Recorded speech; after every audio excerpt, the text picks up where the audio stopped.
The Carson family was the kind you saw in brochures: two beautiful daughters, a stately home in the suburbs, and a polished matriarch whose presence commanded attention in any room.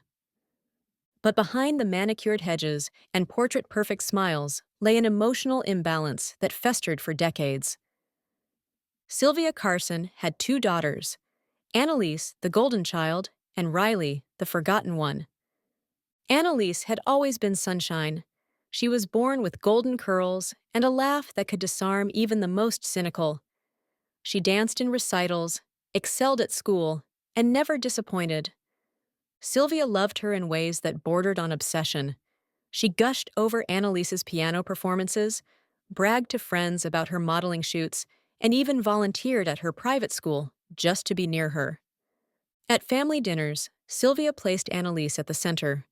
Her voice was heard, her needs came first, and her flaws were rewritten as quirks. Thomas Carson, their father, adored both his girls, but he was rarely home, always working, always distracted. He noticed the imbalance, but his words were soft, and Sylvia's dominance louder. Riley came second, quieter, more introspective. Her talents were subtle, sketching on the backs of napkins, reading encyclopedias, building models of broken things. But Sylvia never saw brilliance in silence. When Riley brought home A's, Sylvia barely looked up. When she entered a poetry competition and placed third, Sylvia shrugged. "Not first," she said. By the age of 10, Riley had already learned that love in their home was conditional. Her cries for attention transformed into emotional withdrawal. She became the shadow that followed Annalise into every room, unnoticed and unimportant. She watched Annalise receive a new dress every birthday while she received hand-me-downs. Watched her sister win hearts, trophies, praise, while Riley was met with indifference. It planted something inside her, a thorned, pulsing ache, a silent promise that one day she would not just be seen, she would dominate the stage Annalise once stole. One summer, when Riley was 14 and Annalise 17, the family hosted a backyard party. Sylvia doted on Annalise, guiding her through crowds of adults like a prized jewel. Riley lingered near the snack table, invisible. She overheard her mother speaking to a guest. Riley, oh, she's the quieter one. That night, Riley locked herself in her room and ripped up every drawing she had taped to the wall. That was the night something inside her changed. Thomas saw the growing distance between his daughters, but his efforts to bridge it came too late and too softly. When he tried to praise Riley, Sylvia would roll her eyes or redirect the conversation to Annalise's latest success. And slowly, Thomas gave up, retreating into silence and scotch. By the time Riley turned 17, she was emotionally distant, calculating, and sharp. She no longer begged for affection. She studied people, learned how to manipulate their expectations, and began plotting small ways to challenge the balance. She changed her appearance, cut her hair short, wore darker makeup. Sylvia called it a phase, but it wasn't. It was the first declaration of war. Riley was no longer content with being the shadow. If the family wouldn't notice her light, Riley had learned to live in the margins. Now 18, her presence was little more than a smudge on the Carson family portrait. She was spoken to, when necessary, praised only in contrast, and compared relentlessly to Annalise, who, now 21, was studying fashion design abroad in Paris and remained the center of Sylvia's world. The house had never been quieter, and yet, for Riley, it had never felt louder with judgment. Without Annalise around, Riley thought her mother might finally see her. But instead, Sylvia simply filled the absence with curated nostalgia. She kept Annalise's room pristine, often wandered in to inhale her perfume, and spoke to Thomas in wistful tones about how lucky we are to have such a daughter. The message was clear. Absence only made Annalise more beloved. One night, Riley overheard her mother on the phone. She's just different. Riley doesn't shine like Annalise. I think she takes after Thomas's side. It was the final slap in the face. Riley didn't cry anymore. Crying was a waste of pain. Now she burned. At school, Riley had no close friends. Her reputation had become one of aloof intellect and quiet intensity. She was respected, not liked. One classmate, Jonah, once tried to get close. He was kind, gentle, always asking about her artwork. But Riley, so unfamiliar with kindness, mistrusted it. She pushed him away before he could leave on his own.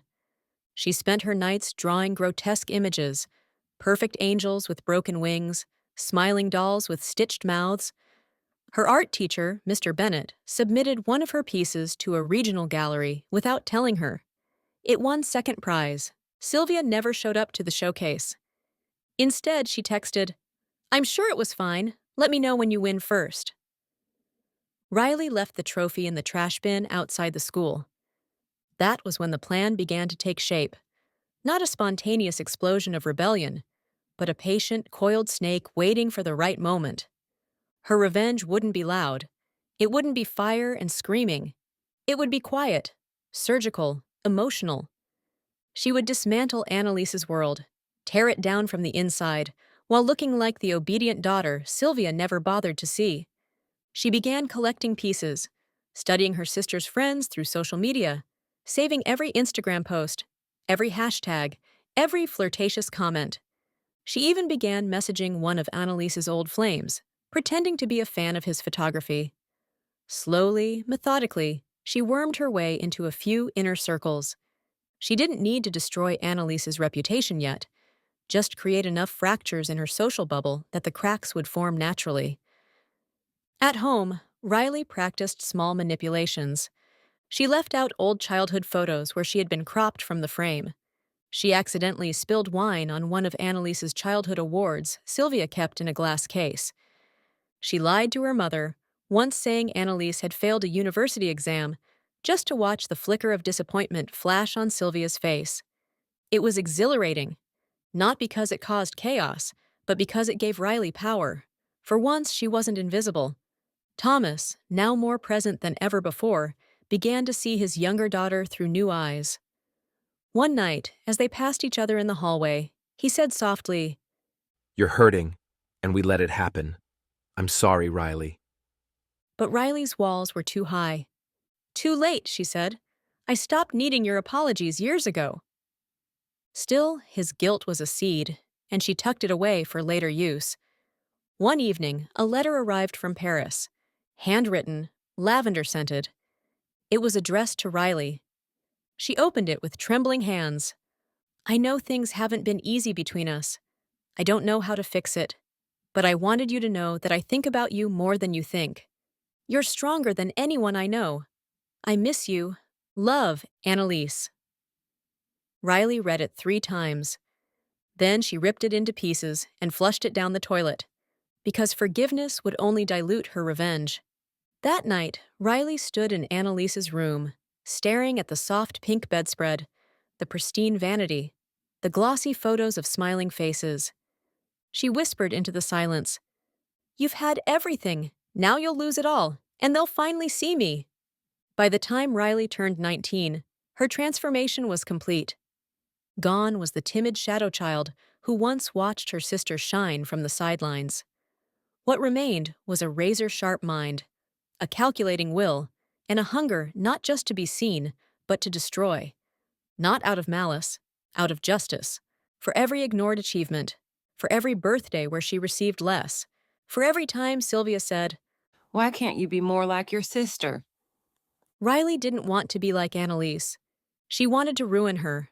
The opportunity came in the form of a secret Annalise had carelessly buried in a locked note on her old laptop, one she'd left behind before flying back to the U.S. for a short visit.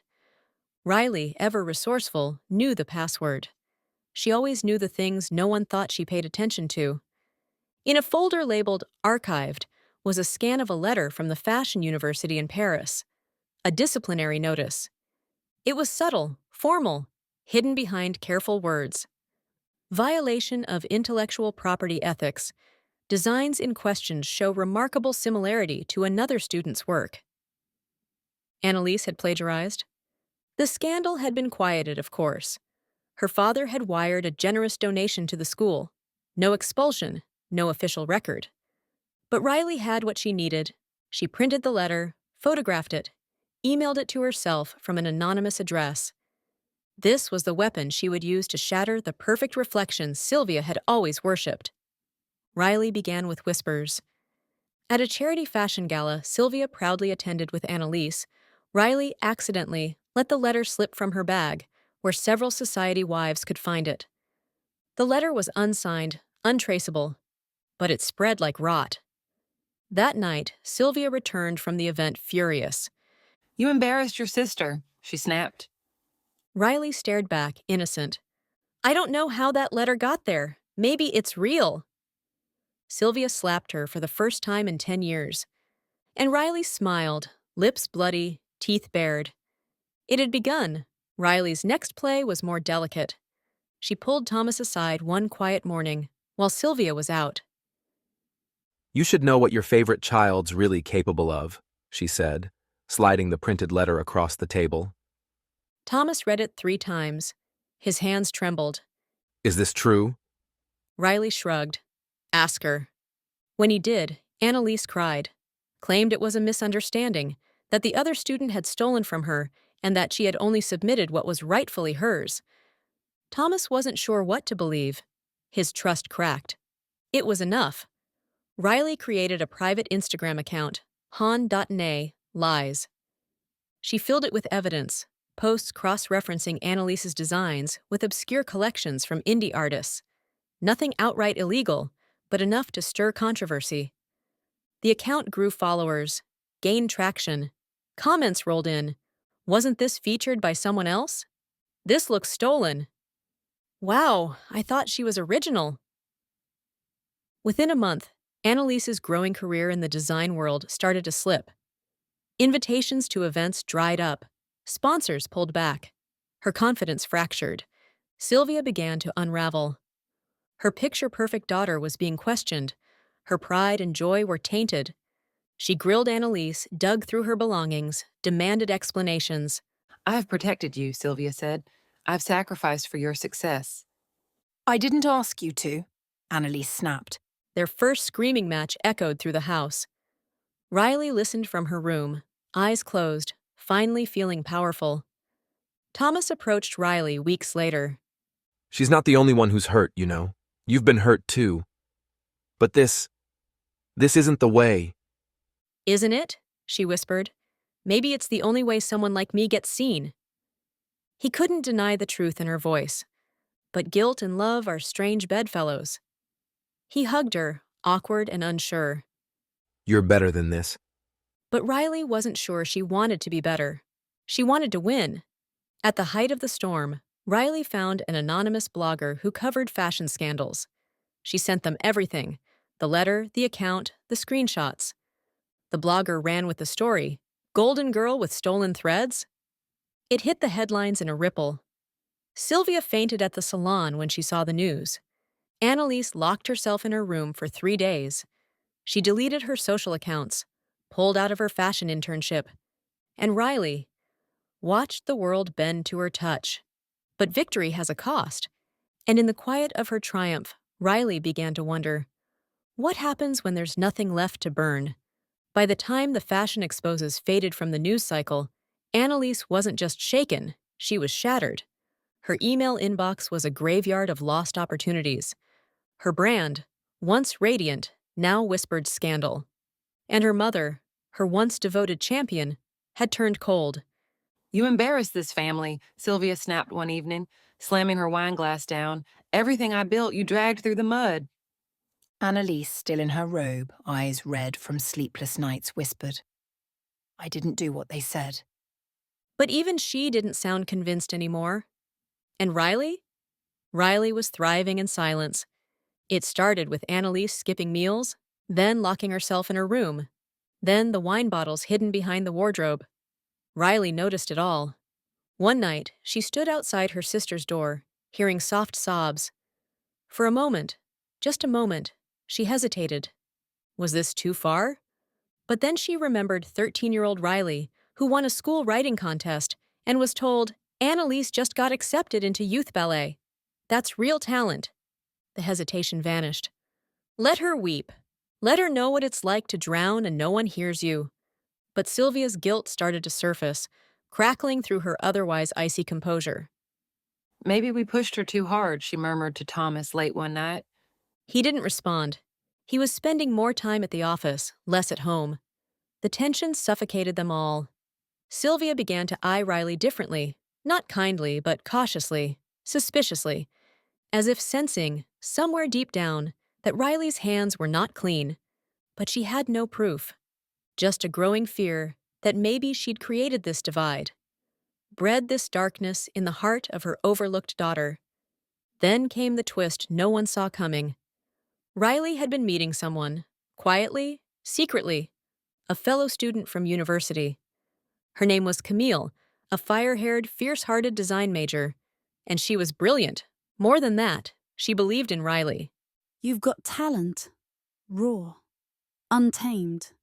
You could burn the world down if you wanted, Camille told her one night. And in that moment, Riley felt something strange stir. Not revenge, not bitterness, hope. They shared something tender, something real. Riley hadn't expected love to grow in the middle of war, but she kept Camille hidden, even from herself. She didn't deserve light, not after what she'd done. Weeks later, guilt began to rot Riley from the inside. Not because of her sister's suffering, but because of Camille's growing love. So, she confessed, not everything, but enough. I hurt someone, she admitted. One rainy night, while Camille worked beside her. Someone who always had more than me. I took it away. Camille looked at her, horror flickering in her eyes. What did you do? Riley couldn't meet her gaze. Enough to break her! Camille didn't say a word for a long time. Then she left. And didn't come back. Riley's heart cracked. Not because of what she lost, but because for the first time she understood. She'd become the villain in someone else's story. But Riley hadn't counted on Annalise clawing her way back. A month after her lowest point, Annalise returned to the world with something unexpected rage. She launched a video, a tearful, powerful confession, not of guilt, but of pain. I was set up, she said, by someone close, someone who knew where to hurt me. It went viral. Not because of the scandal, but because of how human she looked, how broken, and how brave. Brands reached out again. Designers offered collaborations. The sympathy machine turned. Riley watched from her room, trembling with something bitterer than envy. Fear. Because Annalise wasn't just surviving, she was evolving.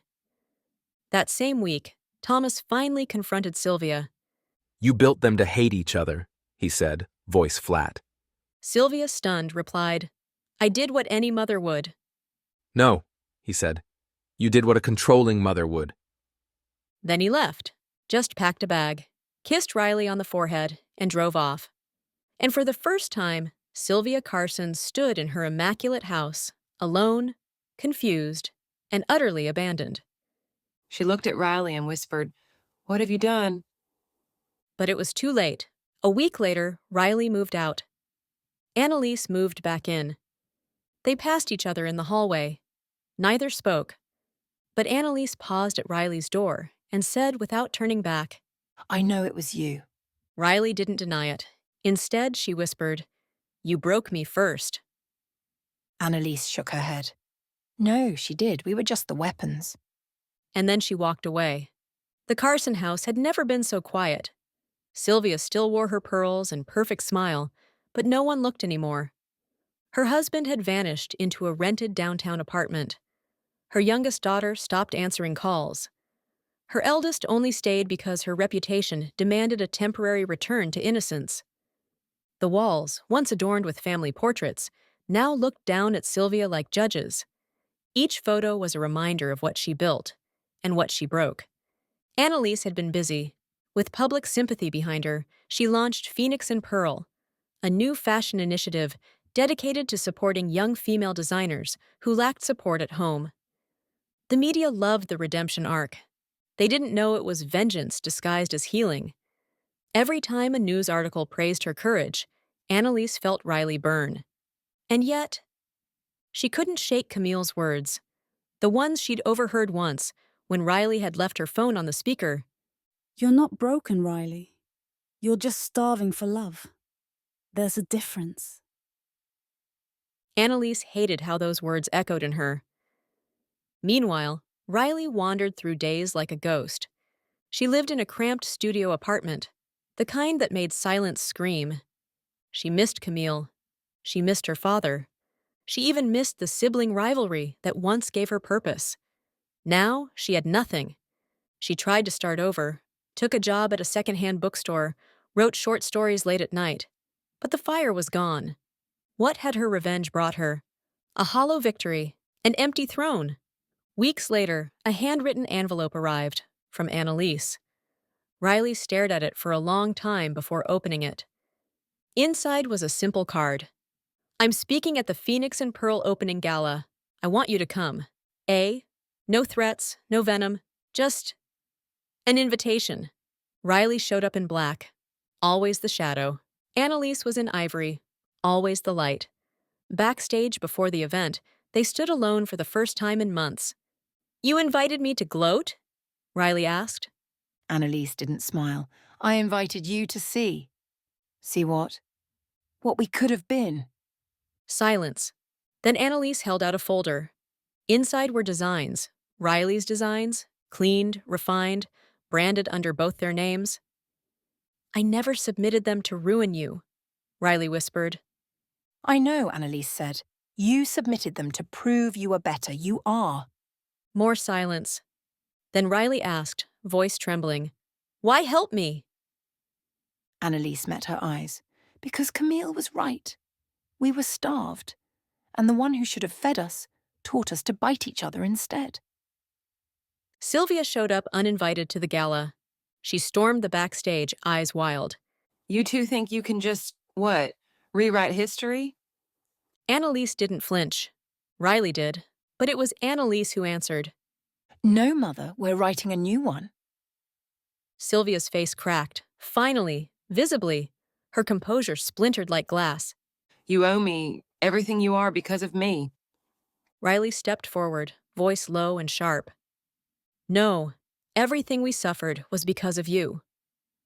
For the first time, Sylvia was rendered speechless. Then Thomas arrived, having come to support his daughters quietly. He took one look at Sylvia and turned away. The message was clear.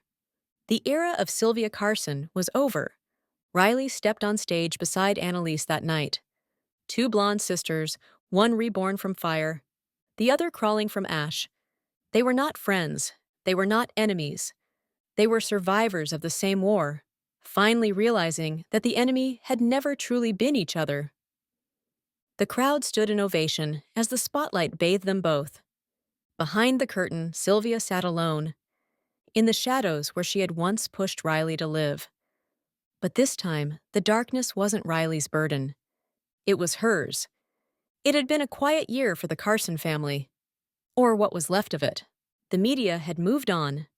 The fashion world had embraced Phoenix and Pearl.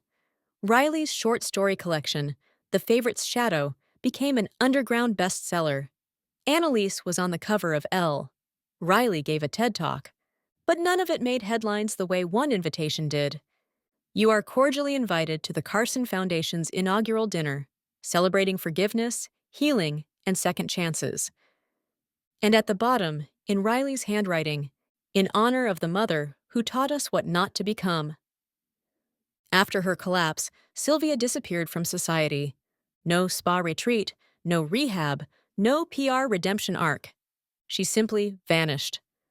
Until the sisters received a letter, no return address, no apology, no tears. Only this. I did not know how to love you both.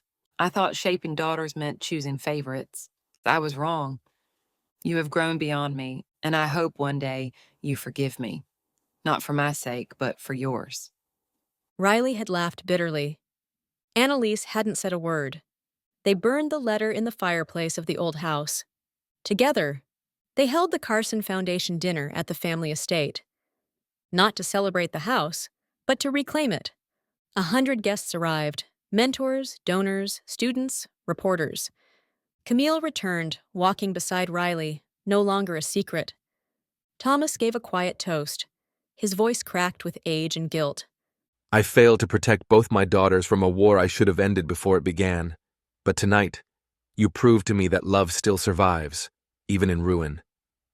There wasn't a dry eye at the table. Just before dessert, Annalise stepped to the microphone. I'd like to share a surprise. Riley and I planned together. A screen lit up behind her. Photos filled it. Of children, girls from broken homes, foster systems, forgotten towns.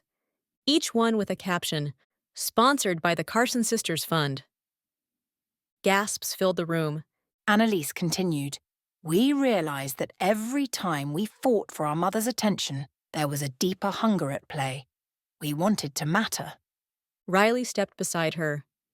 So now, we're making sure other girls don't have to scream to be seen. Thunderous applause. A standing ovation. For two sisters, one once invisible, one once too bright to touch, now side by side. After the dinner, Riley took Camille's hand and led her through the old backyard. The garden was still mostly dead, neglected, wild. But near the corner, where Annalise had buried her childhood locket long ago, something unexpected had bloomed. One single white rose, not planted, not pruned, but alive. Riley knelt and touched the petals. Isn't that where the locket was? Camille asked.